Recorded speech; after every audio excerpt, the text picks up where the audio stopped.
Hello, this is Steve Rowe, Executive Director, and today is Wednesday, July 15th.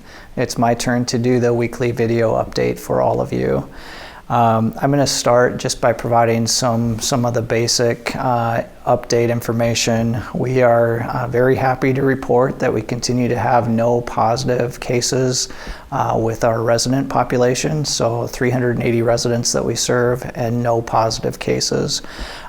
We have had one positive staff member that occurred about almost 3 weeks ago now, and that individual has fully recovered, is back at work, and because of the personal protective equipment that we have had implemented while the person was working, they had worked 1 day in the health center, and as we monitored all the residents and all of the staff members, no other infections occurred, and that person has fully recovered. So that's really the best situation that we could have hoped for, that we still, as of now, have just had one positive case in, I don't know how many weeks it's going on, but it's like we're into the 4th month now. Unlike the rest of Johnson County, Oak Knoll has been relatively safe. We have had a lot of new COVID activity in Johnson County since about mid-June. June 17th was the first day of double-digit cases in quite a while prior to June 17th, but since June 17th, we have only had 1 day where we have had less than double-digit number of cases. So there's just a lot of virus activity around us. It is starting to impact us a little bit more directly in terms of some of our employees having family members who are positive, or just daycares that have kids that are positive, or it's like just different things like that it's hitting very, very close to home right now, and our employees will continue to be diligent, but it's like it's getting to be that much more difficult for everybody to stay safe when there is so much activity around us in the county.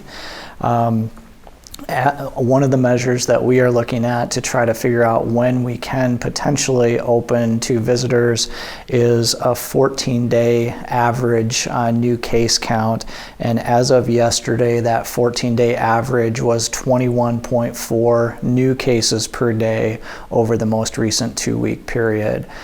So obviously there's still a lot of activity, and it's like we're trying to do everything we can to encourage people: wear masks, socially distance, wash your hands, do whatever you can, stay home if that's possible, so that we can drive that case count back down to a more manageable level and safe level that we can think about opening to visitors. So that's a quick update on the case count.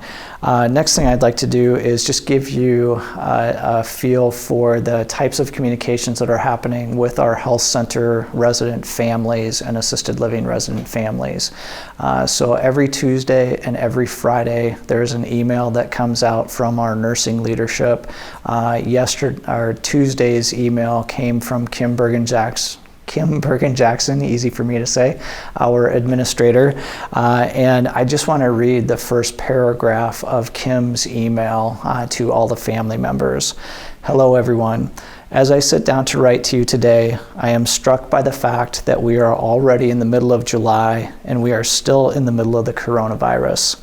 I stopped counting some weeks ago because the numbers got too high to fathom and end, and yet we adapt. I talked a few weeks ago about the resilience of your loved ones and the commitment of our incredible staff, but today I am overwhelmed by the unending support, encouragement, and hope I feel from all of you, our family members and friends. For me, the virus has given me a gift of community and a sense of togetherness even while we are apart. Oak Knoll strives to create home for your loved ones and a sense of belonging for all our stakeholders, be they resident, family, staff, board members, students, or volunteers. We are better together, and together we create a stronger Oak Knoll community. Thank you all for weathering this storm with us. While we are not all in the same boat, we are certainly all in the same storm, and I am hopeful that we will start to see an end soon. So there's just so much love in that message to our residents and to our family members, and this is just hard. And it's been hard for 4 months, and we don't see an end in sight. And as I've talked earlier about stages of grief, and a stage that I am at today is just anger. I'm mad. I'm mad at our government leaders for not doing what should have been done a long time ago to protect us. I'm mad at people for claiming that they sent supplies that were never sent. I'm mad at regulations that have really restricted what we are able to do. I'm mad that there's a new regulation that we learned about yesterday, that if we had even one positive case of COVID-19 with our resident population in the health center, the state surveyors would come in within 3 to 5 days to investigate that case, while all of Johnson County and all of Iowa and all of the rest of the country, we've got cases exploding everywhere. And yet in a licensed nursing home, we are supposed to be able to keep residents safe.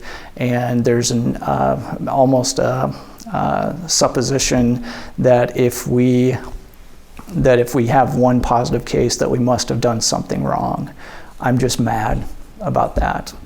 It's not fair. We will continue to do the best we can to keep all of our residents safe, all of our employees safe. But as I've said earlier, a certain amount of that is luck. We've done the right things to try to keep people safe and healthy, but there is just so much risk out there that I think to keep everybody with no positive cases is just not a very realistic expectation.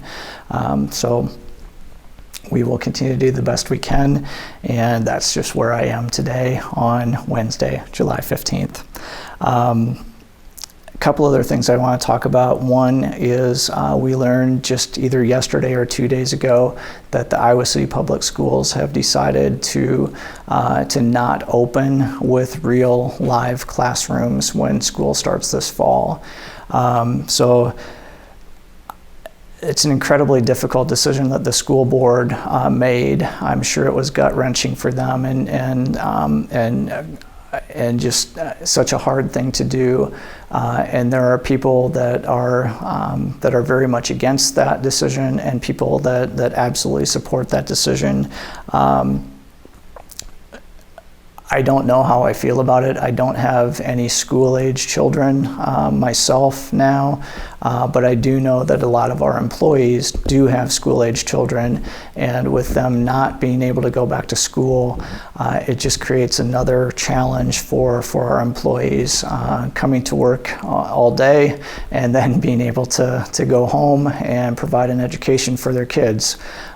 So it's just yet another challenge as we deal with this very difficult situation. It absolutely has an impact on our employees, and we'll try to do the best we can to support all of them through this time as well, until life gets back to normal. Finally, I want to end on a positive note. This is midweek of Employee Appreciation Week, and this is a day that our resident council and all of you as residents are providing lunch to our staff members, so we truly appreciate that.